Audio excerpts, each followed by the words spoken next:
بسم اللہ الرحمن الرحیم۔ تمام بھائیوں اور بہنوں کو السلام علیکم۔ رمضان کی بابرکتیں اللہ تعالی ہمیں عنایت فرمائے اور اللہ تعالی ہمیں رمضان کو بخوبی اس کے حقوق ادا کرنے کی توفیق عطا فرمائے۔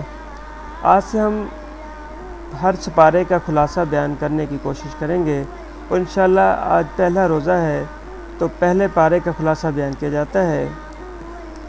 سورہ فاتحہ ترتیب قرآنی کے لحاظ سے پہلی اور ترتیب نزولی کے اعتبار سے 5ویں مکی صورت ہے جس کی 7 آیات ہیں۔ یہ صورت ایک طرح سے کتاب اللہ کا دیباچہ اور خلاصہ ہے۔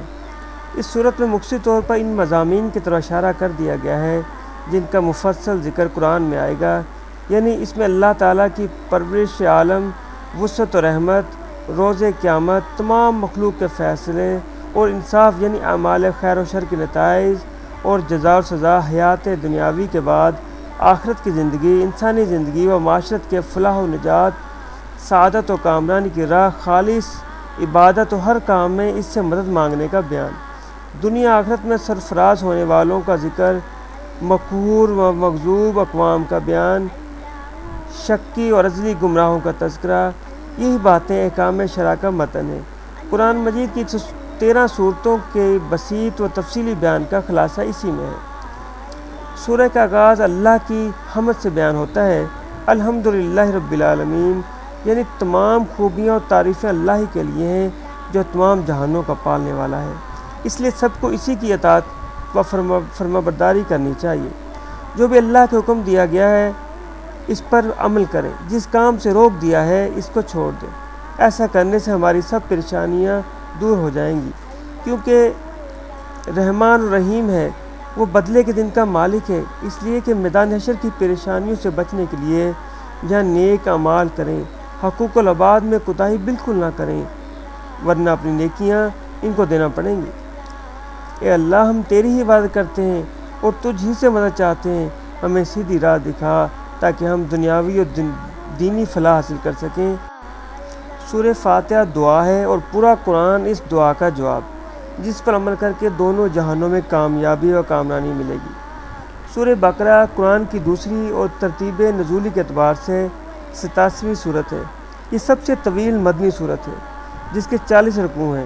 الہامی کتابوں میں اشارے ملتے ہیں کہ سب سے آخر میں ایک نبی مبعوث ہوں گے جن پر اللہ کی طرف سے کتاب نازل کی جائے گی۔ مالک بن حنیف یہودی لوگوں کے دلوں میں شک ڈالتا تھا کہ یہ وہ کتاب نہیں ہے جس کا ذکر تورات و انجیل میں ہے۔ اس کے جواب میں پہلی آیت نازل ہوئی، کتاب ہے جس میں کوئی شک نہیں، یعنی یہی کتاب ہے جو محمد صلی اللہ علیہ وسلم پر لوگوں کی رہنمائی کے لیے نازل کی گئی۔ ابن عربی کے مطابق اس میں ہزاروں امر اور ہزار ہی نہیں اور 1000 حکم اور 1000 خبریں ہیں۔ بقرہ کا مطلب ہے گائے، جو اس سورہ کا نام ہے۔ وہ اس لیے رکھا گیا ہے کہ بنی اسرائیل میں ایک بہت مالدار شخص تھا جس کی سوائے ایک لڑکی کے اور کوئی اولاد نہ تھی۔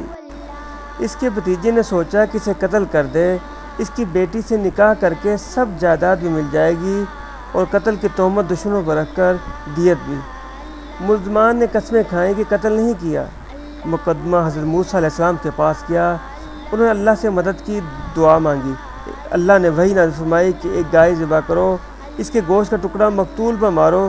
جب ایسا کیا گیا تو لاش سے آواز آئی کہ مجھے میرے بھتیجے نے مارا ہے۔ اس قصے میں ہمیں سبق حاصل ہوتا ہے کہ اللہ کے احکامات پر فوراً عمل کرنا چاہیے، زیادہ سوالات نہیں پوچھنے چاہیے ورنہ سختی میں پڑ جائیں گے۔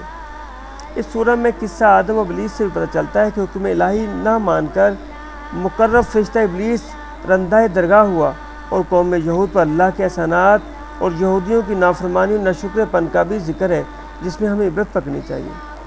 اس سورہ میں 2 فرشتوں حضرت ہاروت اور حضرت ماروت کا واقعہ بھی ہے جنہوں نے انسان کی نافرمانیوں کی شکایت اللہ سے کی۔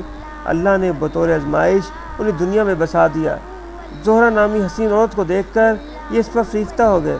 اس نے وصال کی شرط یہ رکھی کہ شرک کرو، بچہ قتل کرو، شراب پیو۔ انہوں نے شرک کو قتل سے انکار کیا، شراب پی لی جس کے نشے میں قتل بھی کیا اور شرک بھی اور زنا بھی۔ نشہ اترنے پر بہت شرمندہ ہوئے، آخرت کی سزا سے ڈر کر دنیا کی سزا منظور کر لی اور بابل کے ایک اندھے کنویں میں قید کر دیے گئے۔ یہ سب واقعات ہمارے لیے عبرت حاصل کرنے کے لیے بیان کیے گئے ہیں۔ شروع کی 5 آیات میں بتایا گیا ہے کہ فلاح یاب کون ہیں؟ جو غیب پر ایمان لاتے ہیں، یعنی اللہ کی ذات و صفات، فرشتوں، جنت و دوزخ، حساب و کتاب، جزا و سزا کو ماننے والے ہیں، اور نماز قائم کرنے والے ہیں، اور اللہ کے دیے ہوئے مال میں سے خرچ کرنے والے ہیں، قرآن اور دیگر انبیاء کی کتابوں پر ایمان لانے والے ہیں، آخرت پر یقین رکھنے والے ہیں۔ یعنی یہ دنیا دارالعمل ہے، قیامت کے بعد ہر عمل کی جزا و سزا ملے گی، لہذا یہاں رہ کر وہاں کی تیاری کریں۔ منافقین کی علامت ان کے مفسدانہ ان کا انجام بتلانے کے بعد آیت نمبر 21 میں فرمایا گیا ہے کہ اپنے رب کی عبادت کرو تاکہ پرہیزگار بن جاؤ۔ آیت نمبر 22 میں شرک کی ممانعت کی گئی ہے۔ جنت کی نعمتیں گنوانے کے بعد آیت نمبر 27 میں بتلایا گیا ہے کہ فساد پھیلانے والے ہی نقصان پانے والے ہیں۔ آیت نمبر 32 سے ثابت ہوا کہ فرشتوں پر انسانوں کی برتری اور عظمت علم کی وجہ سے ہی ہوئی ہے۔ اب بھی وہی اقوام ترقی یافتہ ہیں جو علم کی دولت سے مالا مال ہیں، جو بے علم ہیں وہ محکوم، مقروض اور بے بس ہیں۔ آیت نمبر 35 سے پتہ چلتا ہے کہ اللہ کے احکامات کی نافرمانی کرنے سے انسان اپنا ہی نقصان کرتا ہے، دنیا بھی خراب ہوتی ہے اور آخرت بھی۔ آیت نمبر 41 کا مفہوم ہے کہ دنیا کے فائدے کے لیے اللہ کے احکامات کو نہ بدلو۔ آیت نمبر 42 میں ہے کہ صحیح میں غلط کو نہ ملاؤ، سچ کو نہ چھپاؤ۔ ہمیں چاہیے کہ اپنے اندر بنی اسرائیل جیسی بری باتیں نہ پیدا کریں۔ آیت نمبر 43 میں حکم دیا گیا ہے کہ نماز قائم رکھو، زکوٰۃ ادا کرو، صبر نماز سے اللہ کی مدد چاہو، خواہشوں کو دبائے رکھنا بھی صبر ہی ہے۔ آیت نمبر 44 میں ہے کہ لوگوں کو نیک کام کا حکم دو اور خود بھی عمل کرو۔ بے عملی کی مثال اس لیمپ کی بتی کی سی ہے جو دوسروں کو روشنی دیتی ہے اور خود جلتی ہے۔ آیت نمبر 46 میں ہے کہ اللہ کی طرف سے لوٹ کر جانا ہے، اس لیے اچھے اعمال وہاں لے کر جائیں، برے اعمال چھوڑ دیں۔ آیت نمبر 48 قیامت کے دن صرف نیک اعمال ہی کام آئیں گے۔ بنی اسرائیل پر بہت سے مصائب کے بعد، فرعون اور لشکر فرعون کی غرقابی کے بعد ان سے بہت سے انعامات احسانات کیے گئے، من و سلوہ اتارا گیا، لیکن وہ نافرمان ہی رہے۔ عذاب الہی بھی ان پر ہوا، بندر تک بنا دیے گئے۔ یہ سب بتانے کا مقصد الہی یہی ہے کہ نافرمان جو بھی ہوگا دنیا میں بھی ذلیل ہوگا اور آخرت میں بھی رسوا ہوگا، اس لیے ہمیشہ اطاعت خدا اور رسول کریں۔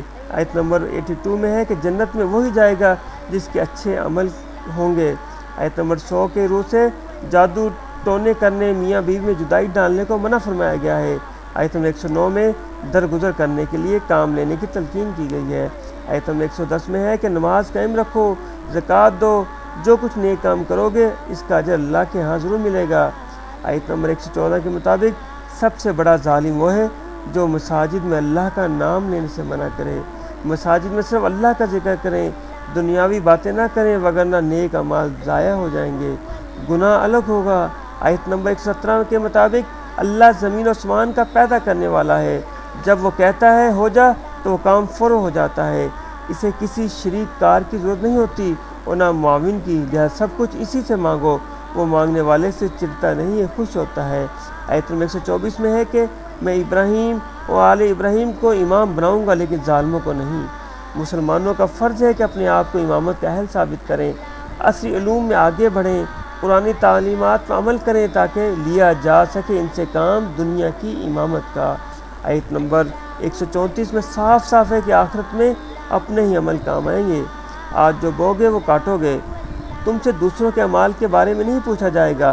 کاش اس آیت قرآن کا مطلب ہمیں سمجھ آ جائے تو تفرقے دور ہو جائیں، مسلمان مضبوط ہو جائیں۔ ہمیں اپنے آپ کو بہتر سے بہتر کر لینے میں مصروف رہنا چاہیے۔ جو دنیا سے گزر چکے ہیں ان کے اعمال کا محاسبہ کرنے کے بجائے جو زندہ ہیں ان کے اعمال درست کروانے کی تگودو کرنی چاہیے۔ آیت نمبر 137 میں ہے کہ تیرے لیے اللہ ہی کافی ہے، وہی سننے والا اور جاننے والا ہے۔ آیت نمبر 148 میں صاف صاف ہے کہ ان کے اعمال ان کے کام آئیں گے اور تمہارے اعمال تمہارے کام آئیں گے۔ ان کے اعمال کے متعلق تم سے کوئی باز پرس نہ ہوگی۔ یاد رہے کہ ہر شخص سے قیامت کے روز اپنے اعمال کی باز پرس ہوگی کہ تم نے خدا اور رسول صلی اللہ علیہ وسلم کے احکامات پر عمل کیا ہے یا نہیں، اور یہ بھی سوال ہوگا کہ کیوں کر کس طریقے پر، یعنی اپنے رواج کے موافق یا سنت رسول صلی اللہ علیہ وسلم کے مطابق عمل کیا۔ آخر میں دعا ہے کہ اللہ تعالی ہمیں نبی مکرم صلی اللہ علیہ وسلم کی سنت کے مطابق عمل کرنے کی توفیق عطا فرمائے۔ وما توفیقی الا باللہ۔ انشاءاللہ کل دوسرے پارے کا خلاصہ پیش کیا جائے گا۔ اللہ سے دعا ہے کہ اللہ تعالی ہمیں نبی مکرم صلی اللہ علیہ وسلم کا پکا سچا غلام بنائے، آمین ثم آمین۔